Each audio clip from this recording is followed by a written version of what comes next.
Hello, First Nations campers. If you've gone through your kits now, you may have noticed that not everything is just a net or a book, but something's a lot more, much more alive and it's moving around, and that's because your kit includes at least 5 to 6 caterpillars, living, breathing caterpillars.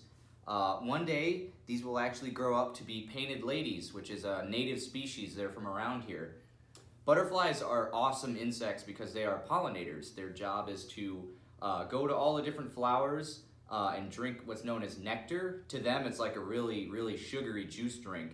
And then the plant will actually give them pollen that they will then give to another flower on a different plant.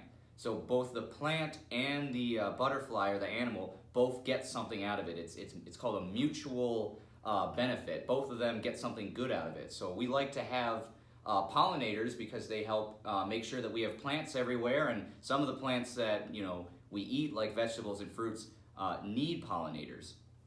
So what we're going to be doing for this activity is we're actually going to be growing caterpillars into adult butterflies. This type of insect, they go through what is known as a complete metamorphosis. So they start out as an egg, and they start out looking something. If you look in your jar, if you're very gentle, you'll see they look kind of worm-like. They don't look anything like a butterfly. They don't have long legs or wings or antennas. They're just basically like a worm. And that's why it's called complete metamorphosis. It's because they look very much different as a kid compared to when they become an adult. They go through a really, really big change. As they grow up, they will form what is known as a chrysalis. And that's what this big net here is for. This is actually the home that they will change into adults. So as cool as it is that we're going to be growing these guys, there are some steps that we want to go over to make sure that everything goes swimmingly and all of our caterpillars here complete their mission to become awesome pollinators. One of the things here, so this net, go ahead and just say that there is, when you get it, to be a little bit careful when you open it, and I'll explain now. Okay, so just a word of warning. So I just opened mine for the first time. It is going to be rubber banded shut.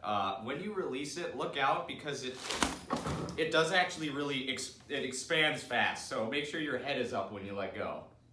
All right, so your first step, they have arrived in this little cup. You'll notice that there are holes all over the top. These are the air holes. Just like you and I, they need air to breathe, and so please make sure that you don't put anything on top of the cup because they need those holes to let them breathe. All this goopy stuff in here, this is all their food. This is all the food they will need. You will never have to feed them. This is a very easy pet. You don't have to give them any water or any food. Everything that they need to become an adult is right in this container. So when you get them, you can just enjoy them for now. In fact, now would be a great time to try out your hand lens that is also included in the kit, so you can get a better view of just how awesome these little guys are. You want to put them in a room where they don't have sun shining on them directly because it'll be too hot for them. So you want to make sure they're in a room not right next to a window where the sun will hit them, but just somewhere where they have some light from your house. Another thing, when you get them, you can look at them, but find a place where you want to keep this for many days because they don't want to be shook around a lot. You don't want to keep moving them from room to room. Once you get them out of your box and you've found a nice place for them, keep them there because they need a stable, steady area. They don't want to have a lot of change while they're trying to grow up. So when you get your caterpillars in your cup, they might be a different size than mine. That's all right. They might be a little bit smaller. They might be big like this. All you need to know is when they're actually caterpillars, just find a place for them and let them do their thing. It'll take about 5 to 10 days for them to grow up into their next step. So just let them hang out, eat food, and keep it stable. What'll end up happening then after 5 to 10 days though, is they will actually move up to the top, and that is when they will start to make a shape like a J because they are forming what is known as a chrysalis. So that's the next step. This is when they are the most vulnerable. And so you really want to make sure that when they're all up on top of that lid and they're hanging, that you don't shake them, that you don't move them. You just let everything be steady because they need to be at peace when they are transitioning into their next step.